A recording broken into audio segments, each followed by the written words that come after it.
আজকে সানডে রবিবার, তো আমাদের এই মিশনে যারা পড়াশোনা করে সেই সমস্ত ছাত্রদের সরকারি স্কুলে তারা ভর্তি হয়ে আছে বা পড়ছে রানিং।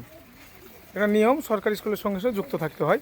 তো তাদের সরকারি স্কুলের যে সমস্ত হাতের কাজগুলো দরকার, এরা শীতের সময় খুব ঠান্ডা অনুভব করায় ছাদের উপরে উঠে হাতের নিজের কাজগুলো চুপচাপ করছে, দেখতে পাচ্ছেন।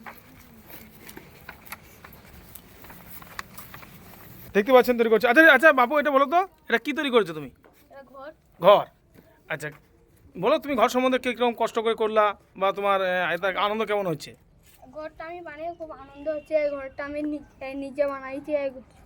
ঘরটা বানাতে আমার খুবই কষ্ট হয়েছে। আচ্ছা, নাম্বার নিশ্চয়ই ভালো বাবা। এ দেখো ঘর তৈরি করেছে, ছাদ দেবে। দেখি ছাদটা দিয়ে দেখে বাবু, কেমন ছাদটা দিয়ে দেখো হবে। হ্যাঁ, ভালো ছাত্র সব। কত পরিশ্রম করছে সকালে উঠেই ঘুম থেকে, নাম্বার পেতেই হবে বেশি।